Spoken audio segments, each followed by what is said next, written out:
across the COVID situation across the country, but in Delhi there is a second wave now taking place, in that it appears statistically it's worse than the first one. Is the government adrift at this stage with these numbers soaring?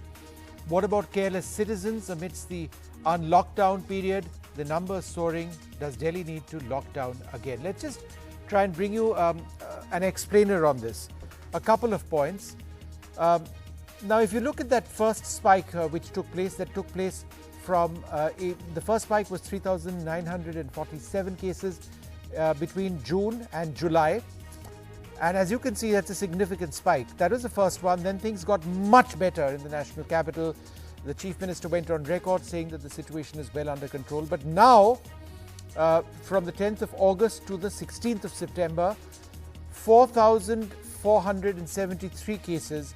So almost 1,000 cases more in the second wave. And yet the opening up has taken place. So what does this indicate? Where are we headed? Joining us now, the Raghav Chadha, MLA and spokesperson of the Aam Aadmi Party, Dr. Suranjit Chatterjee and Dr. Anjan Trikhas. I'd like to thank all of you for joining us. Raghav, you would have seen these numbers. The first spike you're aware of, the second spike, and these numbers continue to be going up. In a situation like this, I mean, what can the government do? I mean, I know the Chief Minister is reaching out on the phone calls to people and things like that. And I know that schools are not going to be open for a while now, October. But what can you share with us about your concerns about these numbers? Well, purely from a statistical standpoint, Vishnu, the number of cases, the number of positive cases that you're seeing coming out daily are essentially a function of the overall tests that are being conducted. Correct. If we were to remind to the month of June 2020, you would realize that we were testing close to 15,000 people every day, out of which about a significant percentage of that were coming out to be positive. We started increasing the number of tests because, all experts, all epidemiologists, the ICMR guys, the WHO chief, everyone said that the only way to fight this pandemic in the absence of a vaccine is to test, and conduct more tests. And therefore, from 15,000 tests a day, we're now at 60,000. In fact, more than 60,000 tests a day. And while we have increased the number of tests, the positivity rate has fallen down. The positivity rate from 15% has now come down, and I would say stabilized at about 7.5%. And therefore, you see that the positivity rate remains constant over the last few days. And to my mind, Vishnu, the most critical number to look at is the mortality figure. In the month of June 2020, the mortality in Delhi was as high as 4.11%, 4.11%. That rate, that mortality number has come down from 4.11% to 0.68%. So one important point that you mentioned, Raghav, and you mentioned that the tests have gone up from 15,000 to 60,000. 15,000 is what it was at the time of the first spike. Would you suggest, therefore, that if you had the same number of tests at that stage, that number would have been exponentially larger? Look, initially, yes, the positivity rate was also quite high. In the month of June, it was high. In the month of May, it was high. In the second half of July, and I would say all of August, the infection rate or the positivity rate kept on coming down, and it has stabilized. In fact, in the last week of August, we in fact touched the positivity rate of about 6%. Okay. And then again, it shot up to about 9 to 10%, but it has largely stabilized at about 7.5%, which I won't say is a pat on our back, but it's something to be cognizant of. And I mean, we are now in a position where we can say that, look, we're at 7.5% and we need to now plan and, take this fight forward. Okay. But I would certainly concede that, yes, there is a sense of wariness that has sort of... So, Raghav, let me interrupt you because we'll spend the next part of our discussion on that. I just want to try and get a quick reaction of the doctors. Dr. Trikhas, positivity down, the mortality rate down, but the absolute numbers up much higher, 1,000 higher, in roughly the same time period. Are you being stretched at AIIMS, where you are chairman of the clinical management group at the COVID center? Yes, Vishnu, we are being stretched. We are being stretched to a limit. My center is full. Our ICUs are full. We are thinking of opening up more wards or more ICUs. We are trying to rope in more healthcare workers. And yes, the numbers are increasing. Raghav just said that you must test, test, and test. No, we must test, isolate, treat, and we miss the sensitization part. The ball is in the court of the citizens now, Delhiites. Let's decide that each one of us has to sensitize 5 people every day. Tell them to isolate themselves. Tell them to have social distancing. Tell them to wear masks. Let's not party. We have been taking our postgraduate exams on the net from anywhere in the country. Why can't we all have parties on the net? This is where we are doing wrong. This is where we are going wrong. But doctor, this is important. Dr. Trikhas, how stretched are you at AIIMS? How many ICU beds do you have available right now? How many beds do you have available for COVID? See, at the present time, if you ask me, I may be having about 20 beds available, where we could shuffle around our patients. See, an ICU bed is never available. You will have so many beds in the ICUs and so many beds in the HDUs and so many beds in the wards. So every given hour, patients are being shuffled from one area to another. So it is just a number which goes on increasing or decreasing. But yes, we are stretched. We are running to our capacity at the present time. That's what I told you. We are trying to open up more places. So you've got 20 beds across your wards and the ICUs dealing with COVID cases. Approximately, the number goes up and down. I mean, obviously, depending on cases. That's all you have right now? No, that's all we have right now, right? But the number may go up and down in every 1 hour. Of that 20 beds, how many ICU beds do you have? And again, it's not an exact number. Keep on Doctor, shifting patients. Right, I know it's not an exact number, but how many ICU beds do you have left? Ballpark, approximate, of these 20? Approximately at the present time, at this time, let's say at about 6:25, I would have about 20-25 beds in my ICU, but we'll have more beds in our center in Jhajjar. We are shifting our patients to Jhajjar who are stable and who have moderate disease. So that's why let's not go on a number and make it a sensation of a number. No, but 20 to 25 beds available at your facility in the ICU, and how many general ward beds? Available, or we are full? Approximately we have about available. 250 bed center, and we have about 210 patients with us at the present time. Okay, so you're absolutely stretched. Dr. Chatterjee, a senior consultant of internal medicine at Indraprasth Apollo Hospital, how stretched are you presently? We are definitely stretched. There's no doubt that the patients are quite sick these days, and there are people actually coming from outside Delhi who are also reaching us. So that is what is stretching us a lot as well, because I don't know why, but in the last couple of weeks, what has happened is the type of patients what we used to see maybe in the first or the second month, now the patients are slightly more serious who are reaching us. Maybe that's also because we have a cohort of patients coming from different parts of the country. So that it could be that.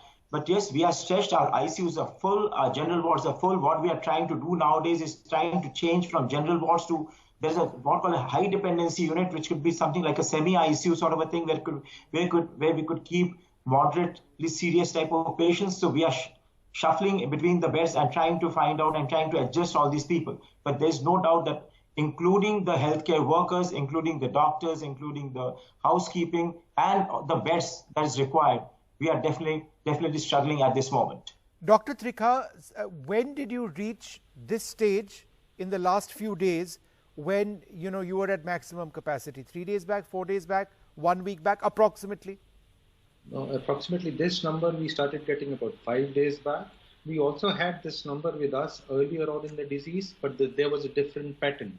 We had 200 plus patients, let's say in the month of June or somewhere, but those patients were less sicker. They were walking around in the wards. But as already mentioned by one of my colleagues from Apollo's, this time the patients are sicker. They are there with us for a longer time. If earlier, if we had a patient for 6 to 8 days, we were sure that he's going to come out of it and he could be discharged in a couple of days. Now we have patients who are with us for 20 days, 25 days, 30 days, 35 days. They are very sick. They have comorbidities. So the disease pattern has changed. Raghav, there's a lot to talk about here. Firstly, capacity at hospitals. What is the government now going to do if this trend continues, hospital beds? Look, first of all, around 1/3 of the total bed strength in Delhi has been occupied by people who do not ordinarily reside in Delhi, who have come in from various parts of the country. for treatment because adequate medical facilities and medical infrastructure is not available in those states. Having said that, we are in the process of revamping and increasing the capacities. As you very well know, more than we have come out with a notification where 80% of the ICU bed strength of any hospital will now be reserved for treating COVID-19 patients. At this point in time, Vishnu, I can say that the bed capacity is well under control. It looks all right. You can log on to a mobile app and you can see that adequate number of beds are available. But yes, if this trend continues and the recovery rate falls and the positivity rate goes up, then of course the government will have to take cognizance of it. And the Honorable Chief Minister is personally, and I know this on, I know this as a first-hand information, that he is personally tracking the recovery rate, the infection rate, the positivity rate, as well as the mortality rate. So therefore, it really depends on when do the positivity as well as the recovery rates collide, or is there a reverse trend that we see? Having said that, of course, Vishnu, what we are witnessing now is a lockdown fatigue, as a result of which a sense of weariness has set in, where a lot of people are not adhering to, the social distancing protocols, are not complying with, the So what are you going to do about it, Raghav? Look, I think, all of us, as I can speak for my government, we as, elected representatives, the Honorable Chief Minister himself is reaching out to people. We have just commenced a huge public outreach program where we are trying to explain to people through various mediums, from your, FM radio advertisements to TV advertisements to IVR calls, where personal calls are being made. A recorded audio of the Honorable Chief Minister is being played, and the importance of wearing a mask, the importance of social distancing and sanitizing your hands, etc., is being explained. And I think this needs to be a public movement, Vishnu. The government alone cannot do this. I think no, but we need, Raghav, I understand everything from that you're saying. Public movement, people aren't listening. The government is trying to do whatever it has to. Law enforcement also, people aren't caring. So my question to you is this. With these numbers and capacity being stretched, why not consider a lockdown now? It's getting to that stage. Well, Vishnu, first of all, I fundamentally believe, and my government, my Honorable Chief Minister fundamentally believes, that this concept of lockdown should not be abused to a point where, you impose a perpetual lockdown. Lockdown is not the solution to deal with COVID-19. By no means, Raghav. A perpetual lockdown. Not suggesting it. It's terrible if we go into a lockdown. It's terrible. Yes. Livelihoods, yes. So lives, all of it. But I'm just. Yes, so you see, Vishnu, let me just finish. You see, the concept, and I've been saying this for quite some time, that this idea of a perpetual state of lockdown, to my mind, is inconceivable. And therefore, lockdown was imposed in this country to give some breathing space to every state government to ramp up its public health machinery. And I think all states have done their best. I mean, we have, quite frankly, done quite a lot and increased the number of beds, increased the number of ventilators, ICU, oxy cylinders, so on and so forth. Okay. So we built a capacity. Now there is need to enforce the social distancing protocols, ensure that people wear masks, and therefore, Vishnu, the government, it is also the responsibility of the state government and the union government to ensure that a careful balance between lives and livelihoods is maintained. You cannot throw the economy into a spiral where you are seeing that quarter on quarter the GDP is reducing by 24%. No, I take all of that. I understand the dilemma, but I understand the predicament the government is in, where you have these numbers going up, people falling desperately sick, capacity being stretched, and yet it's happening because people aren't listening. But you still have to protect their lives and their jobs. In a situation like this, Dr. Chatterjee, I mean, going forward with these numbers in Delhi, where do you see this going? Unless there's a drastic reversal in the way people behave in public, right? Where can this actually go? Where can this stretch? No, this can be really a problem. If the numbers go on increasing like this, then it is a problem, because now everybody is getting stretched, including the healthcare workers are getting stretched. And whenever we open up new beds and all that, we have to find all the people around, we have to find all the facilities. We have beds, we have everything, but then everybody is getting stretched, everybody is getting tired and weary and everything. So it is very, very important that all the citizens take up this as a responsibility, that they can't do what they're doing these days, going around people, partying, going for different places, meeting. So this has to change. Otherwise, in the long term, we are in trouble. How much can a government do really? They have initially, as I said, I'm still a strong supporter of the initial lockdown which happened. But yes, frequent lockdowns is not the answer. The citizens of the country have to change their thought process. They have to really follow all the norms which have been told by the media, which have been told by the government for so many days. So we need to really follow them. Otherwise, we are in trouble in the days to come. Vishnu? Yeah, briefly, Raghav, go ahead before I go back to Dr. Well, you see, the WHO issued a statement a couple of weeks ago saying that we may not see a vaccine until May 2021. Correct. Does that mean that we should be in a state of lockdown until May 2021? Or are those weekly lockdowns, a Sunday lockdown or a Friday lockdown that is being practiced in various parts of this country, are those beneficial in this fight against COVID? Is there any empirical evidence to suggest that the lockdown would help us? Of course not. And therefore, no, I don't think so, at least not to my knowledge. And therefore, I feel, Vishnu, that public awareness is the single biggest thing that all of us, you included, need to concentrate on, and all of us need to come together and make this into a mass movement. Otherwise, it's going to be very, very difficult. At this point in time, I can say things are in control. At this point in time, we have a good control over the infection rate. The recovery rate is good. We have the best possible public health machinery in Delhi. But that also, at the same time, should remind us of the fact that we should not stretch it to a point where the entire health machinery collapses. And therefore, I think it's important that people realize that following the ICMR guidelines, protocols, pronounced by the government is of utmost importance. Okay, Dr. Trikhas, last word to you. You're sending some patients to Jhajjar.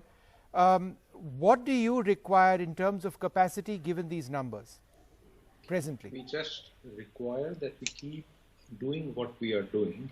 Let the morale of the health worker not fall down. At the same time, sensitize the citizens. That's all what is required. The vaccine is far off. The drugs are taking their own sweet time to act. Older patients, sicker patients are coming with us, and they are staying in the hospital for a longer time. So that is one part of it. But like Raghav really said, sensitize, and sensitize, and also maybe start finding people. We Indians are, at times, we follow a rule because we are afraid of getting fined. Let's do something which is out of the box. We've tried everything as per the rules. Somebody somewhere has to think out of the box and start thinking literally. All right, Dr. Trikhas, Dr. Chatterjee and Raghav Chadha, thank you very much for joining us. We'll keep spreading this message constantly, won't stop. Social distancing, wear that mask, protect your life, protect the lives of people around you.